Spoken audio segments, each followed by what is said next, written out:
Hello, I am Dr. Megha Khare. Today we are discussing about the hyperemesis gravidarum. So, going to the topic, first we are going to see the what is emesis gravidarum. Emesis gravidarum क्या होता है? तो emesis ग्रेविडारम होता है कि simple vomiting जो होती है ड्यूरिंग द प्रेगनेंसी, इसे कहते हैं इमेसिस ग्रेविडारम, या फिर इसे क्या कहते हैं मॉर्निंग सिकनेस. जब प्रेग्नेंट पेशेंट आपके पास आएगी of this emesis gravidarum, what complaint she is having the nausea and vomiting. और नॉजिया एंड वोमिटिंग उसको कब रहेगा? It is common in morning. Okay, so it is called as a morning sickness. It is 80% common in early pregnancy. Okay, now the vomitus जो इसमें होता है emesis ग्रेविडारम में, it is of small quantity and it is clear, और या फिर ये bile stain हो सकता है. There is no impairment to the health of pregnant woman. Health पे कोई इसका इफेक्ट नहीं होता, उसकी वजह से there is a no restriction to the normal activities of the woman, and this emesis gravidarum is disappears with or without treatment by 12 to 14 weeks.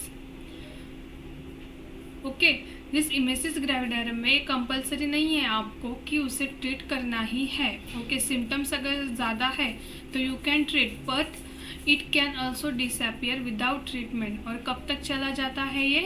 12 to 14 weeks. Now what are the factors responsible for this emesis gravidarum?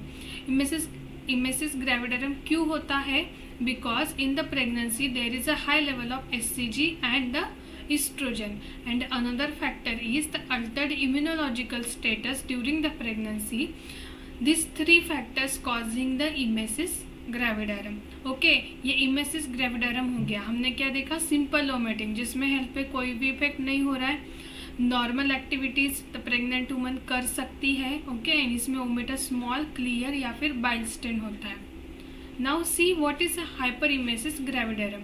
Hyper means क्या है? ज़्यादा. Emesis is vomiting. अब इसमें क्या होगा? Severe type of vomiting in the pregnancy.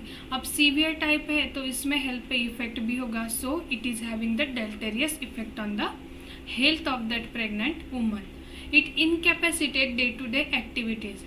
वो pregnant woman day to day activities नहीं कर पाएंगी, या फिर she is having difficulty to do that. Okay, now you have to remember a triad of the adverse effect which cause because of this hyperemesis gravidarum.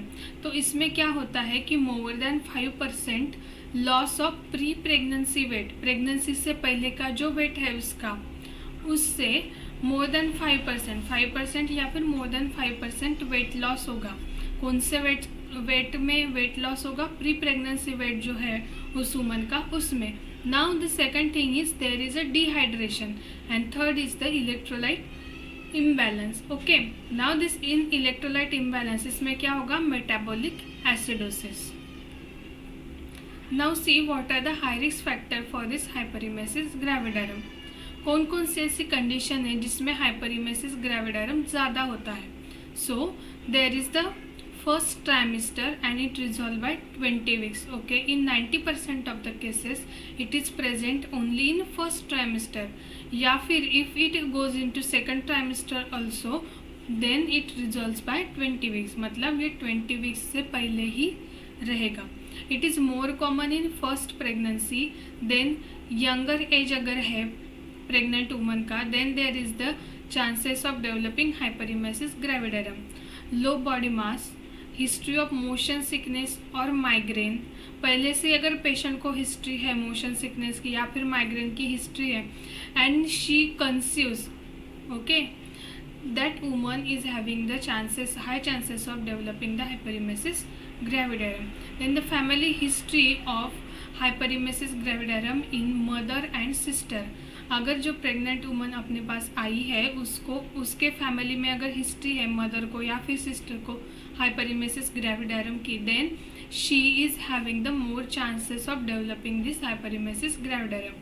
Woman on oral contraceptive pills, molar pregnancy, multiple pregnancy and unplanned pregnancy are having the high chances of developing the hyperemesis ग्रेविडारम.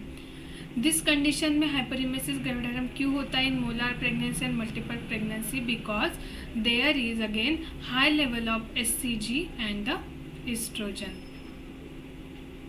Now what are the complications of hyperemesis gravidarum?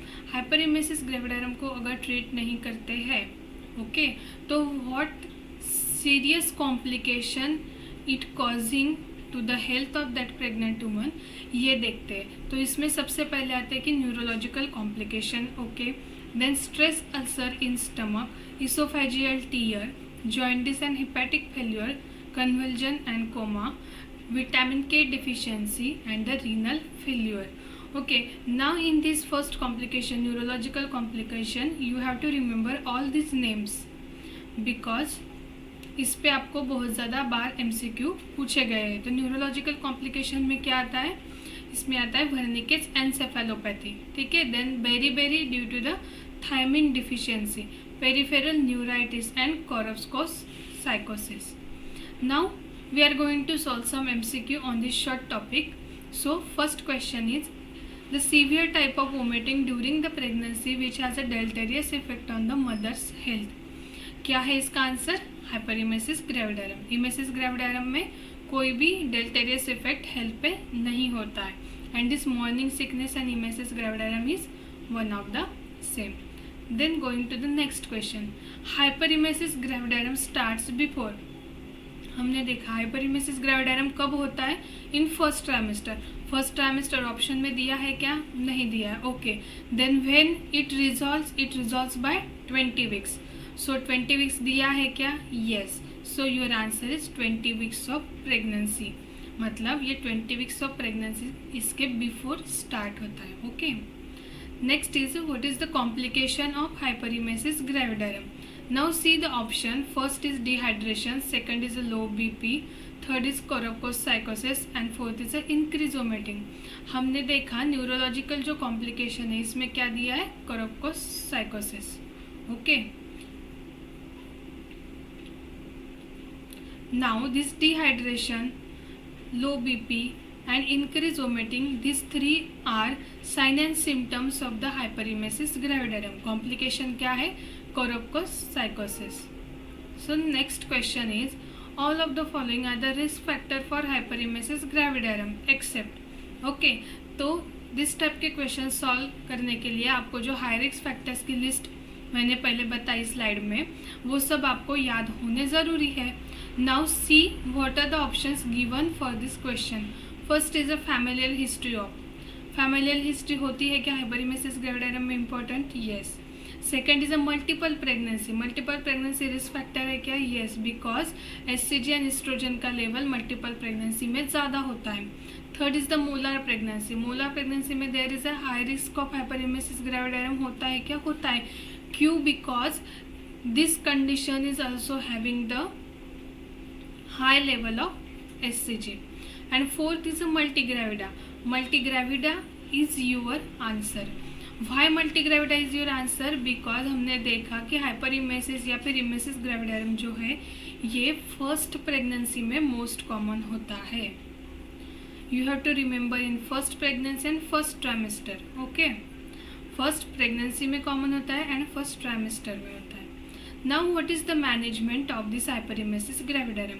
हाइपरेमेसिस gravidarum के management में क्या करना है? अभी first patient को hospitalize करेंगे because she is having a deleterious effect on her health.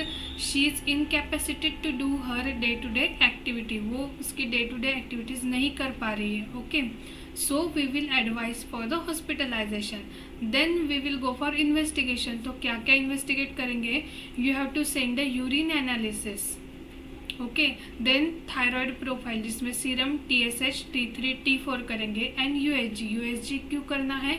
To confirm the pregnancy and to rule out multiple pregnancy and the molar pregnancy. Okay, now treatment में आपको क्या करना है? अगर हाइपरेमेसिस ग्रेविडारम है तो you have to keep that patient NBM for 24 to 48 hours. अब this 24 to 48 hours में क्या करेंगे? आपको उसे फ्लूइड तो देना है, ठीक है, तो टोटल कितना देना है? 3 लीटर. इस 3 लीटर को आपको डिवाइड करना है. 3 लीटर के हाफ आपको देना है 5% डेक्सट्रोज एंड हाफ देना है RL. That is written only here. 5% dextrose and RL, half of total 3 litre. and the extra amount is equal to the loss in urine and the ometers. इस 3 litre के अलावा जो भी उसका extra amount loss हो रहा है in the urine and ओमीटर्स वो कैलकुलेट करके आपको around that extra amount of fluid उसको देना है. Rather than this fluid management, what we are going to do, we give the antiemetic drugs. Okay तो एंटीमेटिक ड्रग्स में आपको पता है ऑन्डेंसेट्रॉन हम दे सकते हैं. ओके उसके बाद हाइड्रोकॉर्टिसोन 100 मिलीग्राम IV भी दे सकते हैं. इस ट्रीटमेंट के बाद आपको न्यूट्रिशनल सप्लीमेंट्स देने पड़ेंगे क्योंकि वो पेशेंट के हेल्थ पे अगर डेलेटेरियस इफेक्ट है. ओके पेशेंट को NBM रखा है. Okay she is not taking her diet properly, so you have to supplement the nutrition. तो इसमें क्या क्या देना है, vitamin B6, vitamin C and vitamin B12 and parenteral thiamine भी आप दे सकते हैं. This is to prevent the Wernicke's encephalopathy.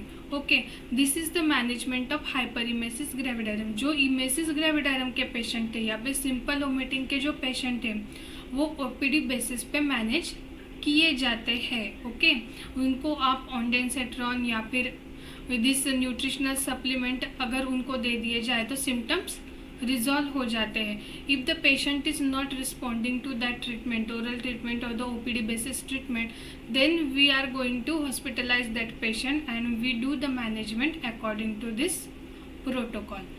This is the very short and simple topic for you, hyperemesis gravidarum. Okay thank you.